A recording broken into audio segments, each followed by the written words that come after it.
অসম STF এর operation প্রঘাতে ধৃত 11 জন জঙ্গির মধ্যে 4 জনের সঙ্গে যোগ মিলেছে পশ্চিমবঙ্গের।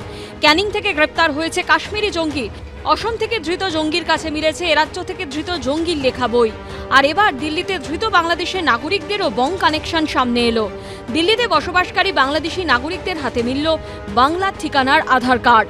অবৈধভাবে বসবাসকারী বাংলাদেশের নাগরিকদের শনাক্ত করতে দিল্লি, মহারাষ্ট্র সহ বেশ কয়েকটি রাজ্যে অভিযান চলছে।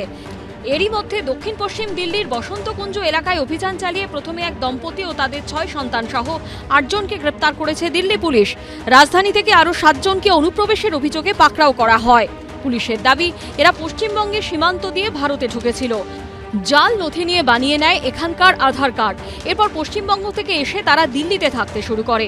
বাংলাদেশে অস্থিরতা তৈরি হওয়ায় দিল্লিতে অনুপ্রবেশকারী ও অবৈধভাবে বসবাসকারী বাংলাদেশের নাগরিকদের শনাক্ত করার কাজ চলছে। এমনকি বেআইনিভাবে ভারতে আসা পরিবারগুলির সন্তানদের চিহ্নিত করতে স্কুলগুলিকেও পাঠানো হয়েছে নির্দেশিকা। পাশাপাশি দিল্লি জুড়ে চলছে ব্যাপক ধরপাকড়। দিল্লি পুলিশের দাবি, অভিযানে গিয়ে দেখা যায় বেআইনিভাবে বসবাসকারী বাংলাদেশের নাগরিকরা পশ্চিমবঙ্গের ঠিকানায় আধার কার্ড বানিয়ে নিয়েছে।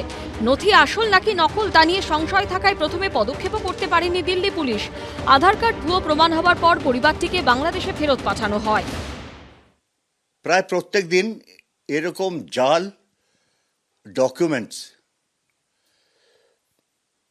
আনঅথরাইজড লোকেদের কাছ থেকে আমরা পাচ্ছি। আমরা পাসপোর্টস এখন ডাবল চেক করতে আরম্ভ করছি। আর এতে আমরা দেখছি সব বেসিক ডকুমেন্টস, বেশিরভাগ ডকুমেন্টস পশ্চিমবাংলার থেকে। এইসব ডকুমেন্ট তৈরি করার জন্য লোকাল পলিটিক্যাল সাপোর্টের ভীষণ দরকার। এই যে লোকাল পলিটিক্যাল লিডার যে আছে তার বিরুদ্ধে এখন পর্যন্ত আমাদের পশ্চিমবাংলার সরকার কোনো অ্যাকশন নেয়নি। এখন ঘরের শত্রুকে এটা আমাদের ডিফাইন করতে হবে। সো আমাদের সেন্ট্রাল ইন্টেলিজেন্স এজেন্সিসদের আরও বেশি প্রোঅ্যাক্টিভ হতে হবে। এখানে প্রশ্ন উঠছে, বাংলাদেশের নাগরিক ও অনুপ্রবেশকারীদের কাছে পশ্চিমবঙ্গ কি ভারতে ঢোকা সেফ প্যাসেজ? বাংলায় বসে সহজেই মেলে ভারতীয় পরিচয়পত্র, সেটা রাজ্যের নিরাপত্তার ক্ষেত্রে কতটা উদ্বেগের? The border management is done by BSF, and in spite of the fact that there has been a lot of lapses, in a sense that these people have who crossed over, our teams, specialized teams, have been very effective in neutralizing them and arresting them and sending them where they deserve to be. We are able to maintain will provide the best possible security cover to people staying here. West Bengal being one of the, we are the only state which has borders with 3 neighboring countries. The longest with Bangladesh, Nepal and Bhutan. We are aware of this and we are taking very proactively strong actions.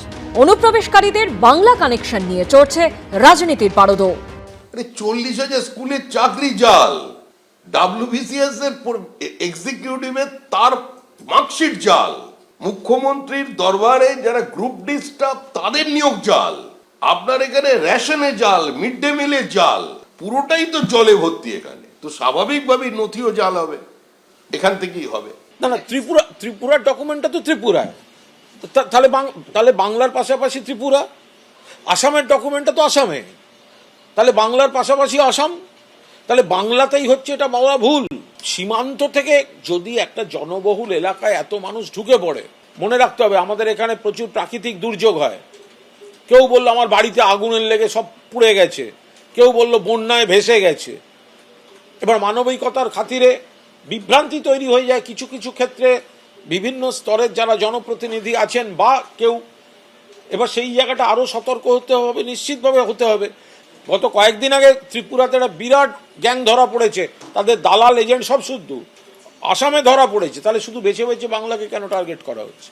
Delhi police সূত্রে খবর, বাড়ি বাড়ি গিয়ে ভেরিফিকেশনের পর প্রায় 400 পরিবারকে চিহ্নিত করে তাদের নথিপত্র যাচাই করা হচ্ছে। অর্ণব মুখোপাধ্যায়, দীপক ঘোষ ও শিবাশিস মৌলিকের রিপোর্ট, এবিপি আনন্দ।